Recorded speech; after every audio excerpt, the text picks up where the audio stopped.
আমি কোৱা মতে रायजोफोर डायनामिक लिडार बारग' CEM प्रमद बर' सारा गभर्नरनिसिम थांनानै रिजिगनेसन होबाय।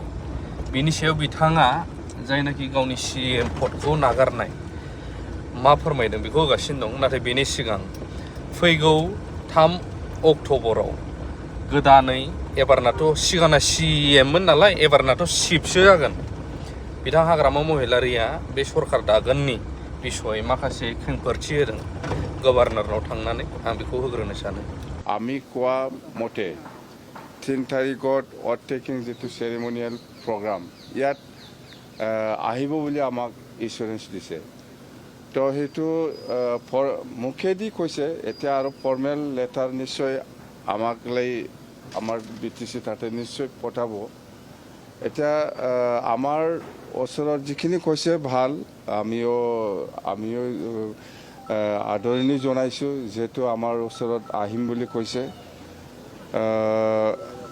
সেইদিনা আৰু গভৰ্ণৰ ডাঙৰীয়াৰ বাৰ্থডে আছে বুলি কৈছে। যদি সঁচাকৈ আহে তেতিয়া আমি একেলগে তাতে কোকৰাঝাৰত গভৰ্ণৰ ডাঙৰীয়াৰ বাৰ্থডেটো আমি চেলিব্ৰেট কৰিম। কথা সেইটো। এতিয়া আপোনালোকে চৰকাৰত বিজেপি UPPL কাক ল'ব বা তেনেকুৱা সম্ভাৱনা আছে নেকি? নাই, যোৱাকালি প্ৰমোদ বড়ো ডাঙৰীয়াৰ পৰাও এটা ষ্টেটমেণ্ট আমি দেখিবলৈ পাইছোঁ আৰু অসমৰ chief minister doctor Himanta Biswa Sarma ডাঙৰীয়াৰ পৰাও আমি এটা ষ্টেটমেণ্ট দেখিবলৈ পাইছোঁ। যেন হওক, যোৱাকালি আমাৰ আলোচনা হৈছে যে কোনোবা দলে যদি আমাক সহায় কৰিবলৈ আগবাঢ়ি আহে আমাৰ কোনো ৰিজেক্ট কৰাৰ কোনো প্ৰশ্ন নাহে। UPPL কৈছে আমি সমৰ্থন কৰিম, আমি ৰিজেক্ট কৰা নাই। আৰু CM ডাঙৰীয়াও আমাক ষ্টেটমেণ্টত আমি দেখিবলৈ পাইছোঁ যে NDA হিচাপে আমি একেলগে কাম কৰিম। তো আমি আদৰণি জনাইছোঁ আৰু সেই কথাটো লৈ পেলাই কালি বা পৰহি আমাৰ মাজত ভাল এটা ডিছকাশ্যন হ'ব BPF দলৰ মাজত PMB। তো কথা সেইটোৱে। CM ডাঙৰীয়াক CM ছাৰক আজি আবেলি 6টা বজাত আমাক এপইণ্টমেণ্ট দিছে, আমি আলোচনা কৰিম। তাৰমানে আমাৰ এইটোতো নিয়ম আছে, অসমৰ বছক যদি নামাতে কেনেকৈ হ'ব? আমাৰ অথ টেকিঙত অসমৰ চিফ মিনিষ্টাৰ ডাঙৰীয়াক যদি নামাতে আমাৰ ভুল হ'ব। গভৰ্ণৰ ডাঙৰীয়াক আমি যেনেকৈ মাতিছে চিফ মিনিষ্টাৰ ডাঙৰীয়াকো মাতিব লাগিব। আমি ইনভাইটেশ্যন দিবলৈ যাম। কথা সেইটোৱে। চেণ্ট্ৰেলতো আমি চেষ্টা কৰিম কোনোবা কেবিনেট মিনিষ্টাৰ আনিব পাৰে নেকি।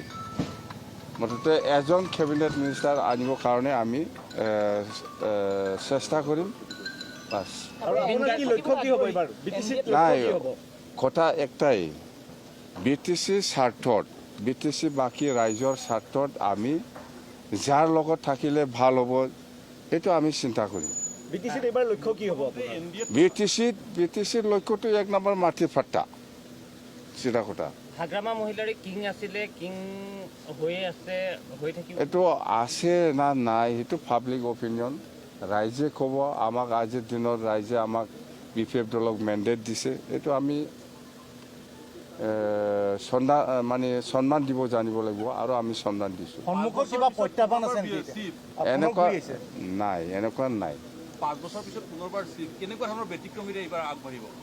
আপোনালোকে দেখা নাই আমাৰ BPF দলৰ যিখিনি ইলেকশ্যনৰ সময়ত যিখিনি ৰাইজৰ ওচৰত প্ৰতিশ্ৰুতি দি পেলাই যিখিনি কথাবিলাক আমি প্ৰচাৰ কৰি আছে, নিশ্চয় BTCৰ বাকী ৰাইজে, সকলো শ্ৰেণীৰ ৰাইজে নিশ্চয় সেইটো একচেপ্ট কৰিব পাৰিছে যে আমি BTC বাকী ৰাইজৰ কাৰণে এনেকুৱা কাম কৰিম, সেইটো কৰিম। এইবিলাক আমি বহুত জোৰদাৰভাৱে আমাৰ দলৰ কৰ্মীসকলে প্ৰচাৰ চলাইছে। নিশ্চয় ইয়াৰ ওপৰত BTC বাকী ৰাইজে নিশ্চয় বিশ্বাস কৰিব পাৰিছে, যাৰ ফলত আজি BPFক এনেকুৱা ধৰণত সহায় কৰিছে আৰু আমি পাহৰি নাযায়। মুঠতে ৰাইজে যেনেকৈ আমাক সহায় দিছে, সমৰ্থন দিছে, আমিও এনেকুৱা ৰাইজক সমৰ্থন দি পেলাই ছাকচেছ কৰিবৰ কাৰণে আমি চেষ্টা কৰিম। জুবিন গাৰ্গ মোৰ পাৰ্চনেলি ফ্ৰেণ্ড, বহুত ভাল, আগৰ পৰাই ভাল হয়। মই 2 বছৰ 3 বছৰ লগ পোৱা নাছিলে। যেন হওক জুবিন গাৰ্গ মোৰ লগত খুব ভাল এটা ফ্ৰেণ্ডশ্বিপ আছে আৰু আজি মই জুবিন গাৰ্গৰ ঘৰত গৈ আছোঁ। এতিয়া খুব দুখ লগা কথা, আমাৰ ইলেকশ্যনত আগত সি মৃত্যু হৈ গ'ল। তো আমি সন্মান কৰোঁ কিন্তু জুবিন গাৰ্গক আৰু সদায় আমি সন্মান দি পেলাই সন্মান কৰি যাম। জুবিন ঢুকুৱাৰ লগতে আপোনালোকে প্ৰথম শোক প্ৰকাশ কৰিছিল। প্ৰথম মই যেতিয়া কোকৰাঝাৰত এটা পাব্লিক মিটিং আছিলে তেতিয়া মই শুনাৰ লগত আমি কণ্ডলেঞ্চ মেছেজ BTC তৰফৰ পৰা আমি দিছোঁ আৰু তাৰ আত্মাটো যাতে শান্তিপূৰ্ণভাৱে ভগৱানে বা ঈশ্বৰে বা আল্লাই জাগা দিয়ে তাৰ কাৰণে আমি প্ৰাৰ্থনা কৰিছোঁ। প্ৰতিমূৰ্তি বনোৱাৰ কথা কৈছিলে আপুনি? আমি বনাম, সেইটো কোকৰাঝাৰত বনাম, ডাঙৰ এটা মেমৰিয়েল পাৰ্ক আমি বনাই দিম তাৰ স্মৃতিৰ কাৰণে। স্মৃতি মানে মেমৰিয়েল পাৰ্ক আৰু তাৰ ষ্টেচু আমি বনাম। CM ছাৰৰ লগত মিটিঙৰ এজেণ্ডা কি হ'ব পাৰে? এজেণ্ডা সেইটোৱেই, আমি ইনভাইটেশ্যন দিম। আমি 3 তাৰিখত ডেট ফিক্স কৰিছোঁ। ইয়াতে আমি CM ডাঙৰীয়াক আমি মাতিবলৈ যাম, ইনভাইটেশ্যন দিবলৈ যাম। কথা সেইটোৱে, বেলেগ নাই। নিৰ্বাচন 15খন আসন BTC এইটো চৰকাৰ বনাব দিয়ক আগত। ইয়াৰ পিছত 26ৰ নিৰ্বাচনটো আমি MLA নিৰ্বাচনটো আমি কথা পাতিম দলত দেই। Thank you sir, thank you. মই আজি পৰম্পৰাগত আমাৰ যিটো নিয়ম হ'ব লাগে সেইটো আমি কৰিছোঁ।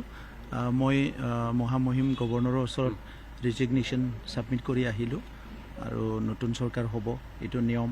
তো গতিকে মই ধন্যবাদ জনাইছোঁ বিশেষকৈ আমাৰ বড়োলেণ্ডবাসী ৰাইজক আমাক যোৱা 5টা বছৰ কাম কৰিবলৈ সুযোগ দিলে আৰু যিটো মেণ্ডেট আহিছে সেইটো আমি একচেপ্ট কৰিছোঁ আৰু আমাৰ অনাগত দিনত বড়োলেণ্ডবাসী ৰাইজৰ কাৰণে কাম কৰি যাম আৰু আমি শান্তিটোৱে আমাৰ মূল উদ্দেশ্য আছিলে।